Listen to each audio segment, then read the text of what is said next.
let's learn some advanced techniques for DIY jewelry making.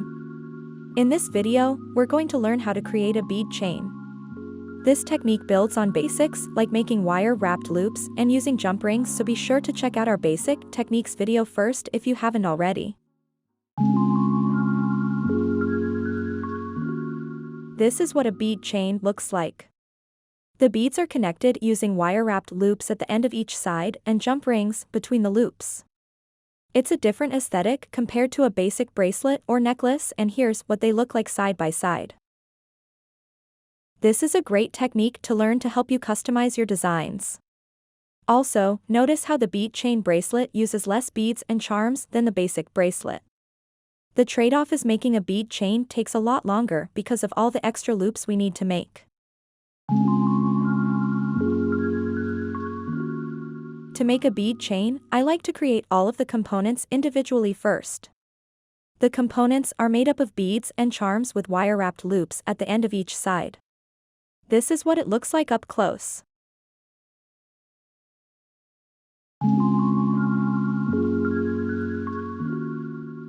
Each wire-wrapped loop takes half an inch to an inch of wire to create. It's a bit tricky to cut the wire perfectly each time, so a trick that I like to use is to make the first wire-wrapped loop with the bead attached to the spool. Let me show you what I mean. First, thread a bead on the wire without cutting it. Then, use the end of the wire to create the first wire-wrapped loop. Although the setup is slightly different, you can simply follow the same steps we learned in the basic techniques video to make the wire-wrapped loop. Making bead chains is a great way to practice making wire-wrapped loops, and don't forget, practice makes perfect. Don't worry if it takes a while at the beginning to get the hang of it.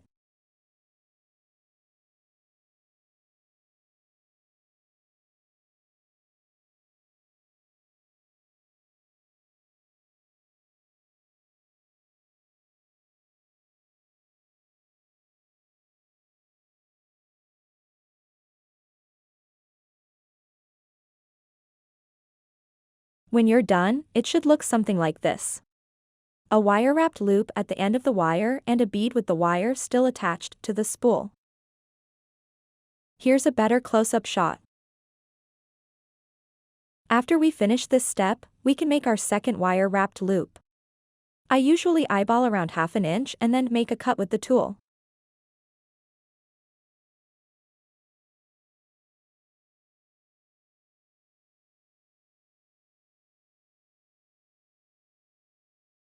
Next, using the remaining wire, let's create the second wire-wrapped loop. Push the bead against the first loop, and then make a bend in the remaining wire close to the bead, ensuring to leave a tiny gap. This helps us make the second loop close to the bead, so the bead is held tightly between the two loops.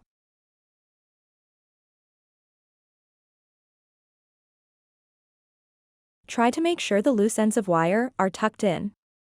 I like to keep it simple and use my hands, but it can be tricky at times. If you're having a hard time, you can consider investing in a pair of needle nose pliers to use with the beginner tool instead of your hands. When you're done, it should look something like this.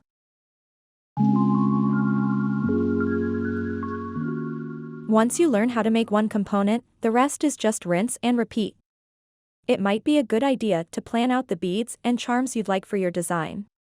As a rough guideline, you'll need around 7 to 10 components for a bead chain bracelet, and a bit more than double that for a necklace. The technique is the same regardless if you're making a bracelet, a necklace, or something else. It's also the same regardless if you use a bead or a charm. To keep this video short, I'll speed up this part where I'm making the rest of the components and meet you at the next step.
Once we're done making all the components for our bracelet or necklace, we can start to connect them using jump rings like in this example. We'll need to add a jump ring between every component. First, take any component and an open jump ring.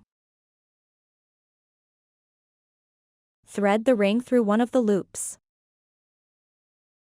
Next, find the component that you would like to connect, and also thread it through the ring. Finally, close the ring to connect the two components.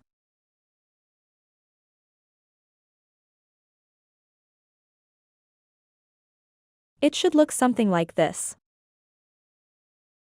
Let's do another one together.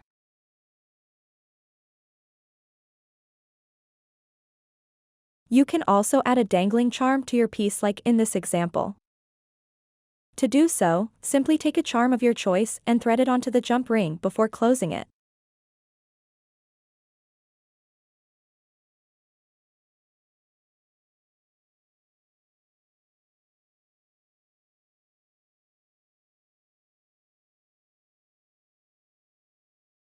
Here's a close-up of what it looks like with a dangling charm.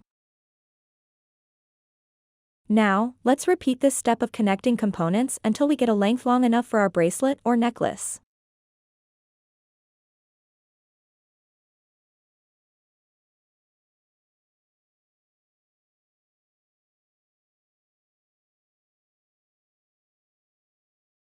When you're done connecting all the components together, you should have a length that fits nicely around your wrist or neck.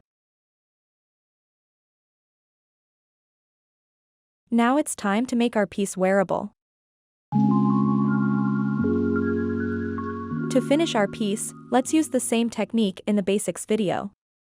We'll need 2 open jump rings and a lobster clasp. Start by taking an open jump ring and thread one of the loops through.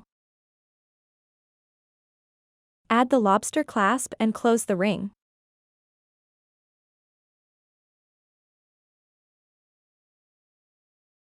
Then, repeat on the other side, but without the clasp.